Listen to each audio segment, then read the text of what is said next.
I want to share with you how I woke up while I was in a corporate office. There is a great video I just watched, and it brought back something I keep saying, is that we are sleeper agents with timed releases. And you are in control of those timed releases. So, the corporate office that I was in, the way that I saw everybody's character was all reflections of how I perceived myself, how I showed up for myself. I trained them to treat me a certain way, to keep me down, because I kept allowing myself to be put down, to take on more without getting more. And I trained them this way. But again, this is a dream. They're characters and they're actors, and they play their roles brilliantly. Their role was to bear poke me until I woke up for myself and started choosing myself so we can get on with this awakening process, right? They're brilliant.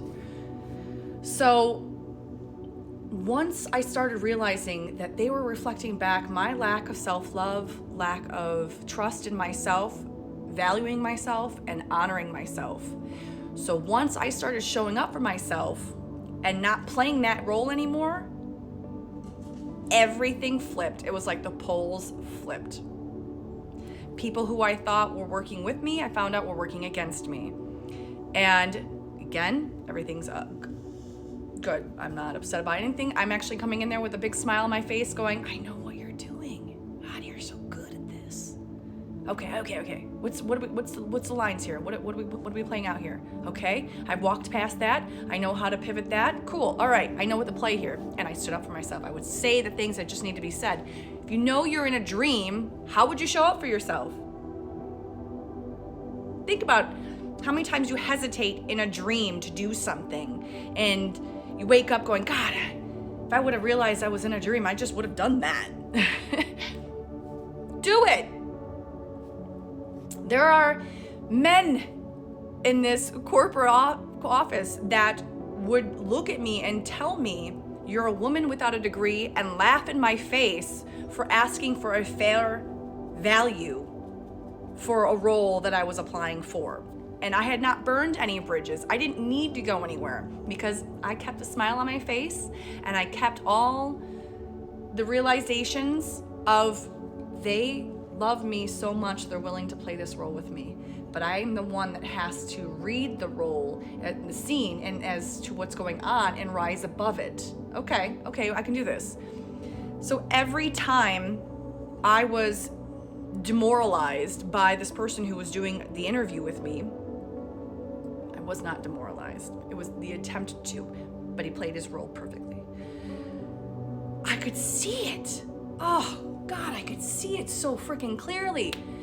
I mean, this guy coming to me and saying, well, it's been a couple months since we had the interview. We were our first interview, and we were told you're the right one for this role. But, we didn't want to go for the first one. We had a guy, and then we thought, no, this is not the guy. So we're kind of reinterested in you.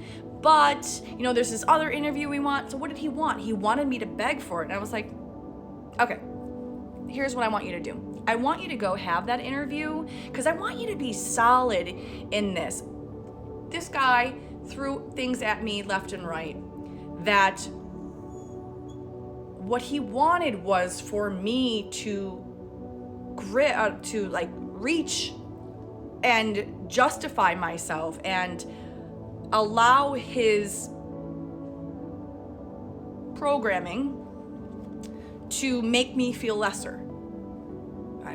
I had seen way too much. I know way too much. I know who I am. And I've already seen past the illusion. So, let's play.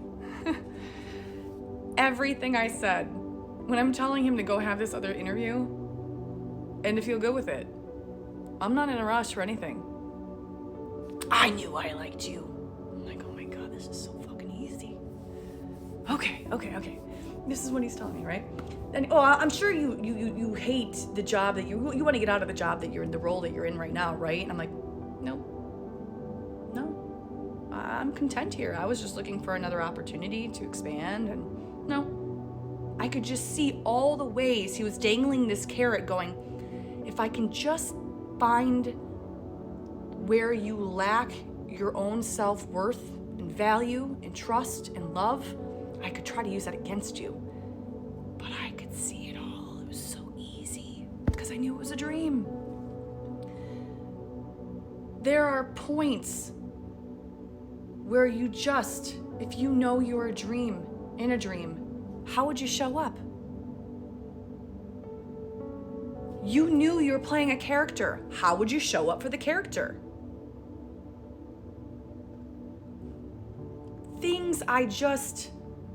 I said things to people in the management roles.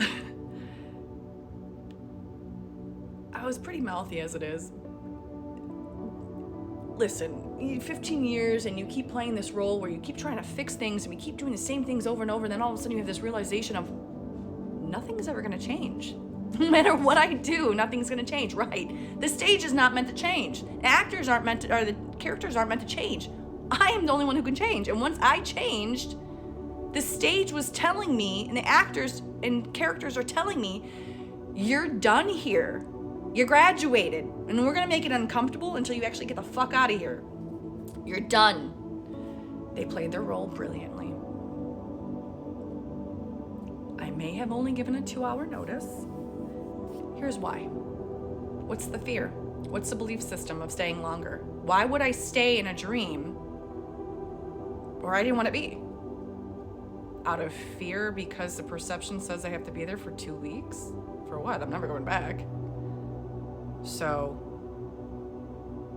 it's just like once you see the whole play, the whole stage, and you wake up to that, it's like, oh, I can play this any way I want to. Well, I guess I'm going to show up for myself, and I'm not going to let you get in. But you are a brilliant actor, and thank you. Thank you for poking me and playing all the roles that you did, because without it, I don't know if I'd be here right now.